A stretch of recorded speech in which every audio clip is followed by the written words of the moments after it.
आपण सध्या ही थेट दृश्य पाहतो. अशोक चव्हाण पत्रकार परिषद घेत आहेत. मराठा आरक्षण सुप्रीम कोर्टात रद्द झालेलं आहे. त्यानंतर राज्य सरकारतर्फे आपली भूमिका मांडली जाते. पत्रकार परिषदेला सुरुवात होतीये. थेट जाऊया या पत्रकार परिषदेकडे.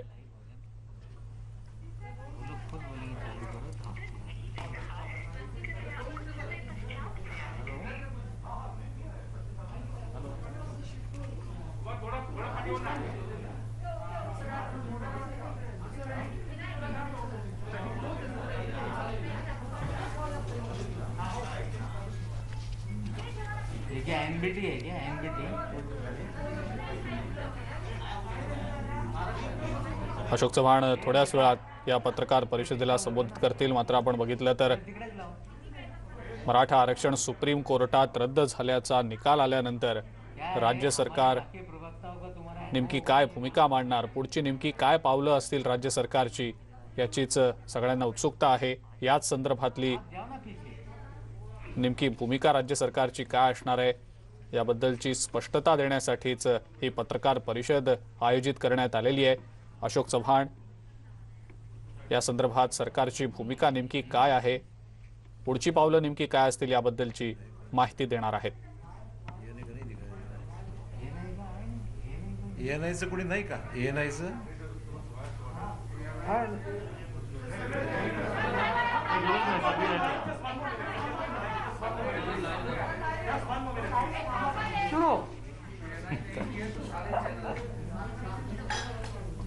ये नहीं है ना, वही तो पूछ रहे साहब, ये नहीं का कौन है? ये नहीं की बात के साथ पूछ रहे हैं ना, ये नहीं कौन है?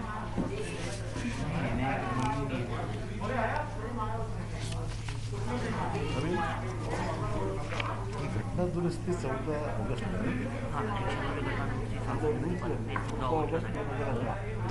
या पत्रकार परिषदेला आता थोड्याच वेळात सुरुवात होणार आहे.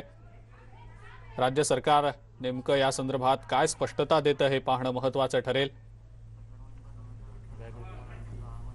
याच संदर्भातली जी माहिती आहे ती आपण आता जाणून घेणार आहोत. प्रफुल्ल साळुंखे आपले प्रतिनिधी आपल्या सोबत आहेत सध्या फोन लाईनवरनं. प्रफुल्ल, राज्य सरकारची भूमिका थोड्याच वेळात स्पष्ट होणार आहे. अशोक चव्हाण आणि इतर काही मंत्री देखील या पत्रकार परिषदेला उपस्थित आहेत. काय सांगता येईल त्याबद्दल? अजिंक्य, सर्वोच्च न्यायालयाचा मराठा आरक्षणाच्या संदर्भात जो निकाल आलेला आहे त्या संदर्भातली एक महत्त्वपूर्ण बैठक जी आहे ती मुख्यमंत्री उद्धव ठाकरे यांच्या उपस्थितीत झाली. या बैठकीमध्ये मराठा आरक्षण समितीच्या संदर्भातली जी मंत्रिगट नेमण्यात आलेला होता त्या सर्व मंत्रिगटातले सदस्य या बैठकीला उपस्थित होते. मराठा आरक्षणाचा निकाल सर्वोच्च न्यायालयाने दिल्यानंतर एकूणच काय परिस्थिती आहे त्या संदर्भात राज्य सरकारची भूमिका मांडण्यासाठी आता मराठा आरक्षण समितीचे उपसमितीचे अध्यक्ष जे अशोक चव्हाण ते आता पत्रकार परिषद घेत आहेत आणि काही सेकंदात ही पत्रकार परिषद जी आहे ती सुरू होईल. या पत्रकार परिषदेमध्ये महाआघाडीतले तिन्ही घटक पक्षांचे सदस्य उपस्थित आहेत. त्यामध्ये राष्ट्रवादीकडून नवाब मलिक मंत्री जे आहेत ते या ठिकाणी उपस्थित आहेत. प्रफुल्ल, मी थांबवतो आपल्याला. मुख्यमंत्री उद्धव ठाकरे यांची या संदर्भातली पहिली प्रतिक्रिया आलेली आहे. आरक्षण फेटाळण्याचा निकाल दुर्दैवी असल्याचं मुख्यमंत्र्यांनी म्हटलेलं आहे. विधिमंडळात एकमुखानं आरक्षणाचा निर्णय घेतला होता. आता पंतप्रधानांनीच निर्णय घ्यावा, राष्ट्रपतींनीच निर्णय घ्यावा, अशी प्रतिक्रिया उद्धव ठाकरे यांनी दिल्याची माहिती मिळतेय. उदय जाधव आपले प्रतिनिधी आपल्या सोबत आहेत सध्या फोन लाईनवरनं. उदय, मुख्यमंत्र्यांची पहिली प्रतिक्रिया या संदर्भात आलेली आहे, काय सांगता येईल त्याबद्दल? संपूर्ण महाराष्ट्राचं नाही तर देशाचं लक्ष लागलं होतं सर्वोच्च न्यायालयाच्या या निकालासंदर्भात. मराठा आरक्षण संदर्भात सर्वोच्च न्यायालयाने जो निकाल दिलेला आहे त्यावरून आता मुख्यमंत्री उद्धव ठाकरे यांची पहिली प्रतिक्रिया जी आहे ती समोर आलेली आहे. महाराष्ट्र कोरोना विरोधाची शर्थीची लढाई लढत असताना सर्वोच्च न्यायालयाने मराठा आरक्षणाचा राज्य सरकारने घेतलेला निर्णय तो फेटाळलेला आहे आणि तो निकाल जो आहे तो दुर्दैवी असल्याचं सांगितलेलं आहे. महाराष्ट्रातील शेतकरी, कष्टकरी आणि लढवया समाजाचं हे दुर्दैव म्हणायला हवं असं मुख्यमंत्री उद्धव ठाकरे यांनी म्हटलेलं आहे. आणि राज्याच्या विधिमंडळात सर्व राजकीय पक्षांनी एकमुखाने हा जो निर्णय तो घेतलेला होता त्या निर्णयावरती सर्वोच्च न्यायालयाने वरवंटा फिरवलेला आहे असं त्यांनी टोकदार जे आहे मुख्यमंत्री उद्धव ठाकरे यांनी त्यांच्या प्रसिद्धी पत्रकात म्हटलेलं आहे. आणि त्याचबरोबर एकूणच मराठा आरक्षण हा महाराष्ट्रातील मोठ्या पीडित वर्गाचा आक्रोश असल्यामुळे सरकारने हा निर्णय घेतला होता. आरक्षणाचा निर्णय घेण्याचा अधिकार राज्याला नसून तो केंद्र सरकार आणि राष्ट्रपतींनाच अधिकार असल्याचे सर्वोच्च न्यायालयाकडनं सांगितले आहे. ते एक प्रकारे हे महाराष्ट्राला मार्गदर्शक असल्याचं त्यांनी म्हटलेलं आहे. आणि त्याचबरोबर सर्वात महत्वाचं म्हणजे आता मराठा आरक्षणाच्या तातडीचा निर्णय पंतप्रधान आणि राष्ट्रपतींनीच घेतला पाहिजे अशी त्यांनी हात जोडून राष्ट्रपती आणि पंतप्रधानांना विनंती केली आहे. फेसबुकवर येतात का मला कल्पना नाही, परंतु आफ्टर कॅबिनेट ते बोलणार आहेत आपल्याला.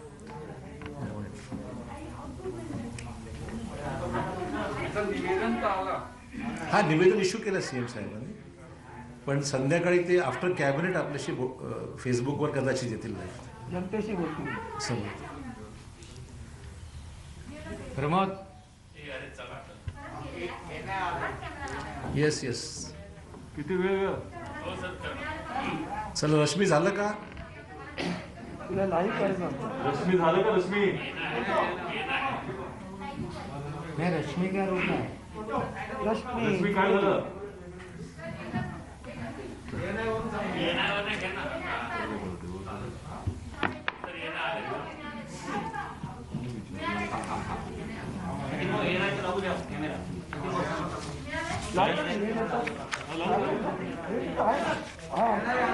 हा चल काय चालू आहे?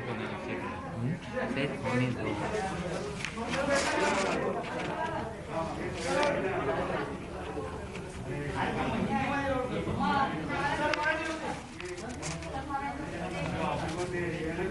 मराठी होने तो फिर मैं हिंदी करता हूँ। हाँ यस, हिंदी में आपको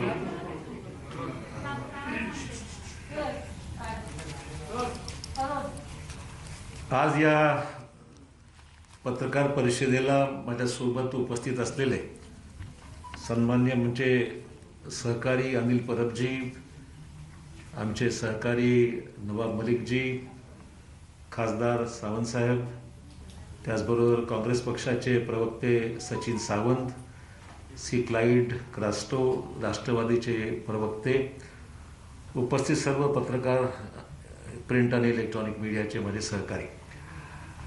आज मराठा आरक्षणासंदर्भामध्ये सर्वोच्च न्यायालयाने आज सकाळी 10:30 वाजता आपला निकाल जाहीर केलेला आहे. निकालाची अजूनही अधिकृत प्रत, ज्याला जजमेंटची कॉपी अद्यापही प्राप्त झालेली नाही. परंतु जी माहिती सकाळच्या जजमेंटच्या दरम्यान जी काही त्या ठिकाणी सर्वोच्च न्यायालयाने नमूद केलेलं आहे, त्याच्या आधारावर मी आपल्यासमोर राज्य शासनाची यामधली भूमिका या ठिकाणी मांडत आहे, माझ्या सहकाऱ्यांच्या सोबत मांडत आहे.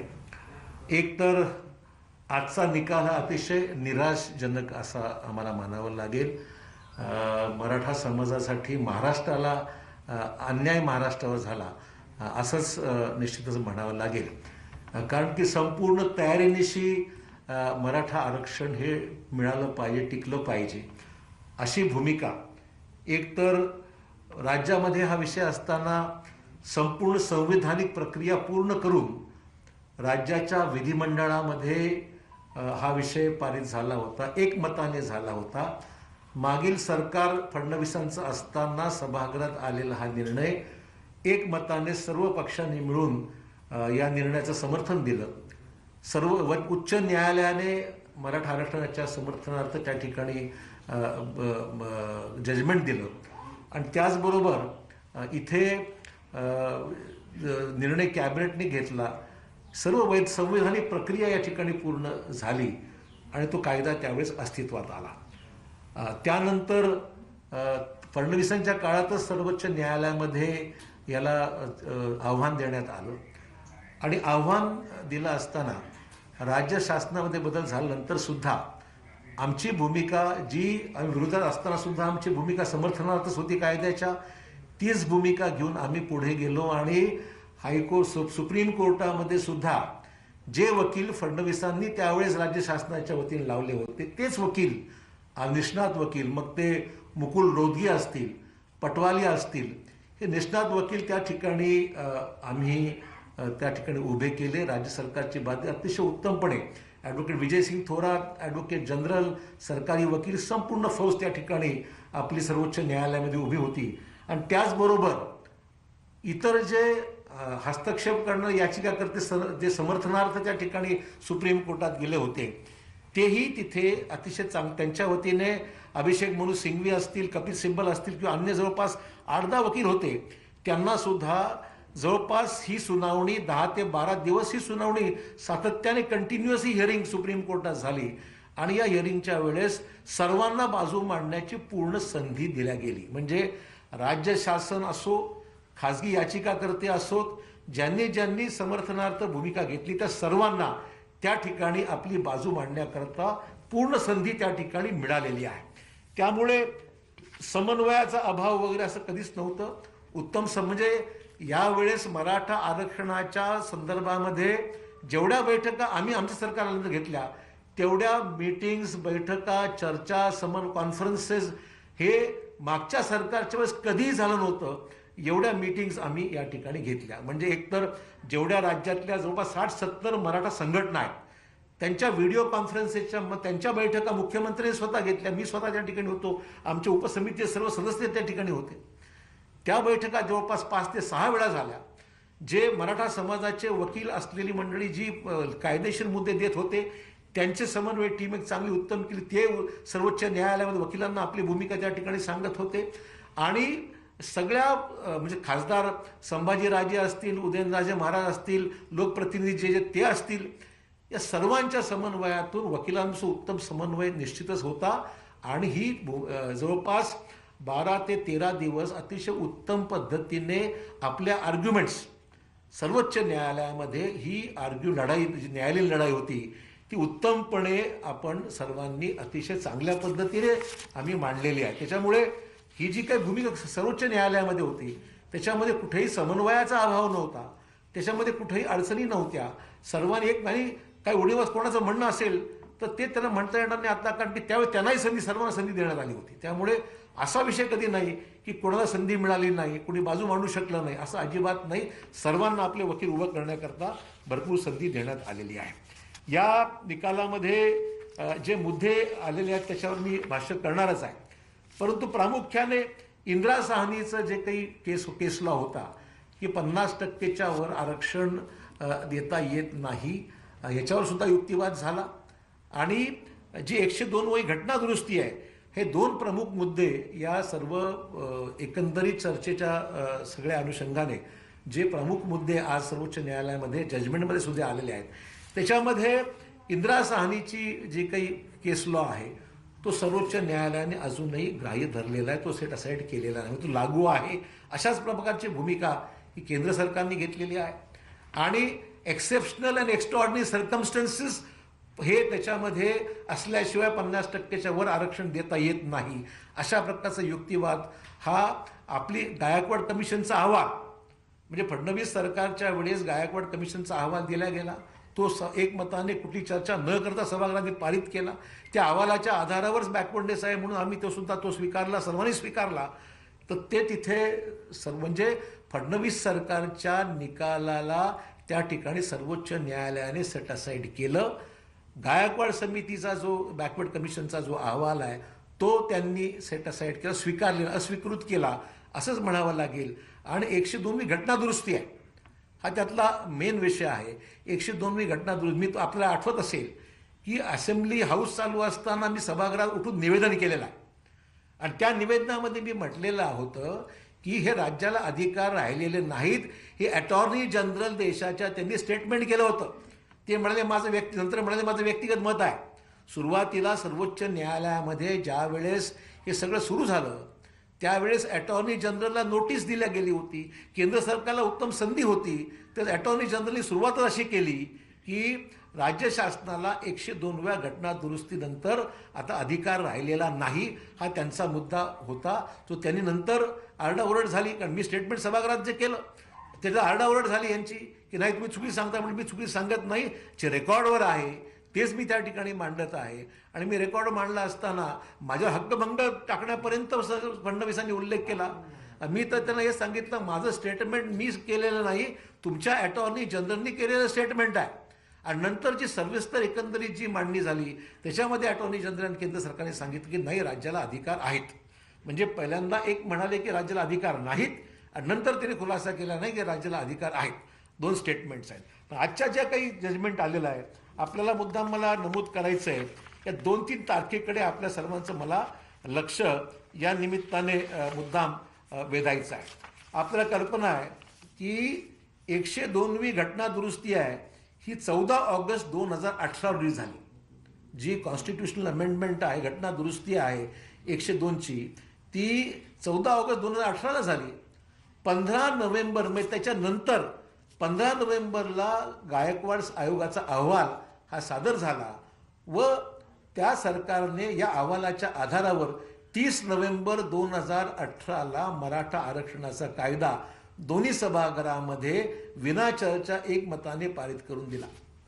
आता आमचा मुद्दा एवढा, सर्वोच्च न्यायालयाने आज काय म्हटलेलं आहे? सर्वोच्च न्यायालयाने म्हटलेलं आहे की घटना दुरुस्तीनंतर अशा प्रकारचे जे काही बॅकवर्डनेस किंवा जे अहवाल आले असतील तर त्यांनी ग्राह्य धरलेले. त्यांचं म्हणणं असंच आहे की हे सगळे अधिकार घटना दुरुस्तीनंतर हे अधिकार राहिलेले नाहीत राज्यांना.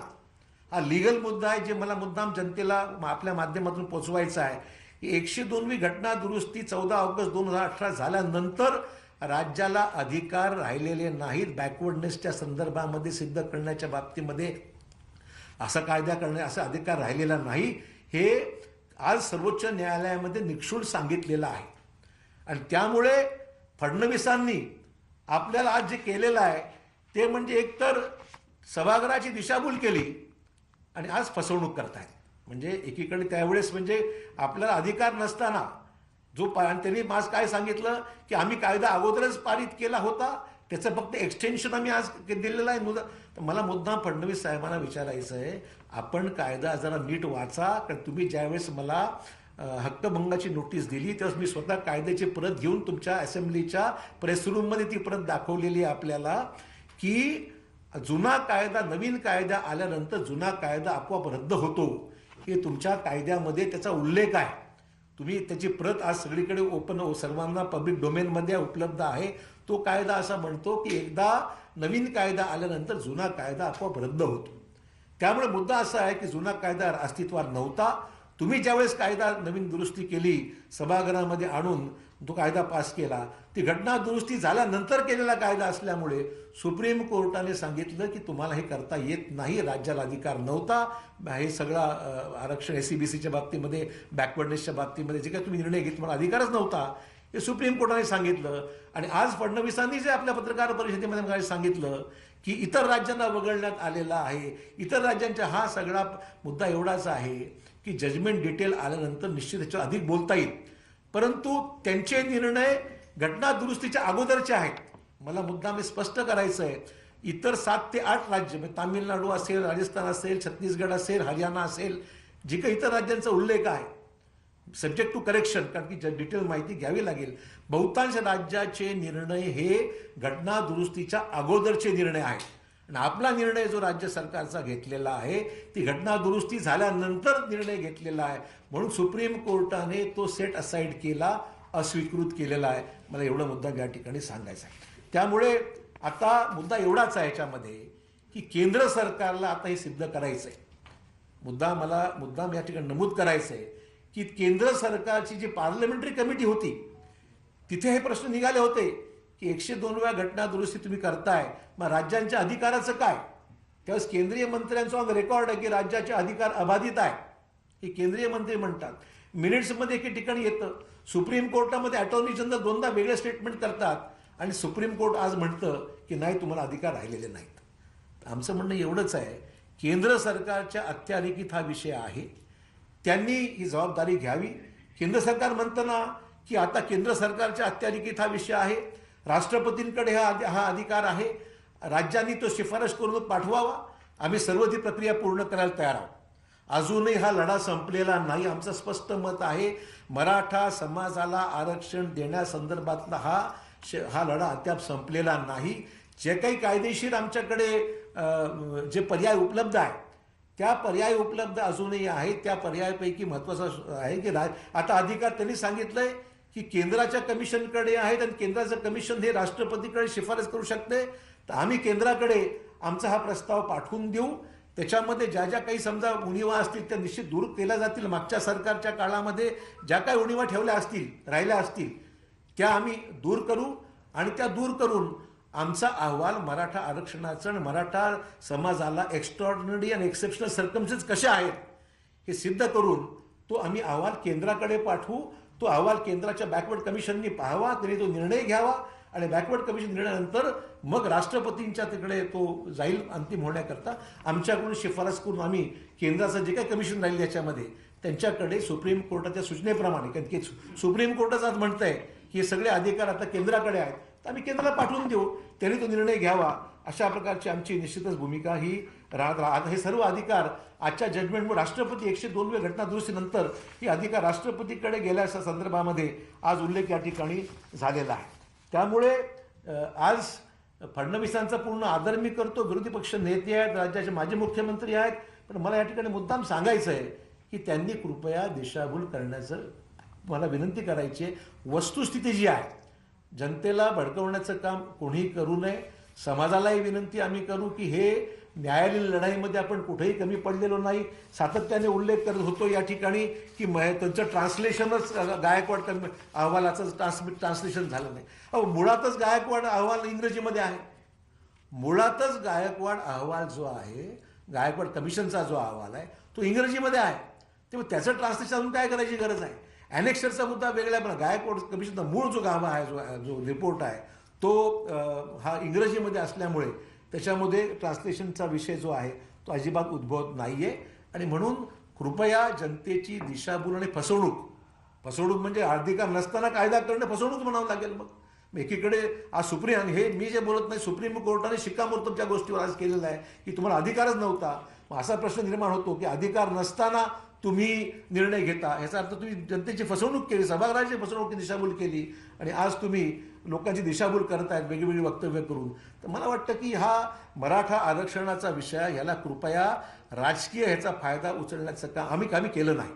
आम्ही तुमचं सरकार असताना सुद्धा त्यावेळेस समर्थनार्थ भूमिका घेतली, कुठे बरं सुद्धा विरोधात आम्ही काढला नाही. आणि तुम्ही आज सुप्रीम, तुमचा निर्णय, आजचा निर्णय रद्दबादल, तुमचा निर्णय सुप्रीम कोर्टाने रद्दबादल केला, त्याला हे सरकार जबाबदार आहे का? हा खरा प्रश्न यातला आहे. तुमचे सरकार, आम्ही तेच तुमच्या सरकारने केलेला अहवाल, प्राप्त केलेला अहवाल, तुम्ही घेतलेला निर्णय, तुम्ही केलेला कायदा, तोच पुढे सुप्रीम कोर्टात गेला. आम्ही काय नवीन कायदा केलाच नव्हता. त्याच्यामुळे तिथे तुम्ही जे आज बोलताय ढकलाढकलीचं काम कृपया करू नका. आम्ही त्याच्यामुळे सुद्धा तुमच्या विरोधात काही बोलत नाही, पण तुम्ही दिशाभूल करत आहात म्हणून हे स्पष्टीकरण या निमित्ताने मला मुद्दाम या ठिकाणी करायची वेळ आलेली आहे. त्यामुळे एक्स्ट्रॉर्डिनरी सर्कमस्टन्सेस कशी काय आहेत ते आम्ही निश्चितच आपल्याला सिद्ध करून देऊ. त्यानंतर इतर ज्या मराठा समाजासंदर्भातल्या आज दुपारी कॅबिनेट आहे, या कॅबिनेटमध्ये सुद्धा निश्चितच आजचा निकालामध्ये जे काही उल्लेख आलेले आहेत, जजमेंट हाती यायचे अद्याप, पण जे काही उल्लेख आलेले आहेत त्या अनुषंगाने पुढील जी काही कायदेशीर प्रक्रिया आहे ती पूर्ण करण्याच्या संदर्भामध्ये पुढची कारवाई निश्चित मंत्रिमंडळ विचारविमर्श करेल. मुख्यमंत्री स्वतः संध्याकाळी आपल्याशी संवाद फेसबुक किंवा अन्य माध्यमातून आपल्याशी करण्याची शक्यता आहे. आणि जी काही इथली जी कायदेशीर बॅकग्राऊंड आहे ती मी आपल्याला या ठिकाणी सांगितलेली आहे. आणि वेळ संपलेली नाही, लढा संपलेला नाही आहे. या निर्णयाच्या पार्श्वभूमीवर जे काही कायदेशीर पर्याय आपल्याकडे उपलब्ध आहेत त्या बाबतीमध्ये निश्चित पुढची कारवाई केली जाईल. त्याचबरोबर शिक्षण, रोजगार, स्कॉलरशिप वगैरेच्या बाबतीमध्ये जे काही निर्णय अगोदरच झाले आहेत त्याचा पाठपुरावा करून त्याला गती देण्याच्या बाबतीमध्ये शासनाने, बाकी हॉस्टेल्सचा विषय आहे त्याही बरोबर शिक्षणाच्या, रोजगाराच्या संदर्भात आणि स्कॉलरशिपच्या बाबतीमध्ये या सगळ्या गोष्टी निश्चितच आम्ही मार्गी लावण्याचा, त्याला गती देण्याचा प्रश्न निश्चितच मार्गी आम्ही लवकरात लवकर निर्णय घेऊ, मला मुद्दाम सांगायचं आहे. त्यामुळे दिशाभूल अजिबात नाही, वस्तुस्थिती आपल्यासमोर मांडलेली आहे, जी खरी बाजू आहे ती या निमित्ताने स्पष्ट करण्याच्या बाबतीमध्ये भूमिका घेतलेली आहे. यानंतर नवाब मलिकजी ही हिंदीमध्ये मराठीत थोडं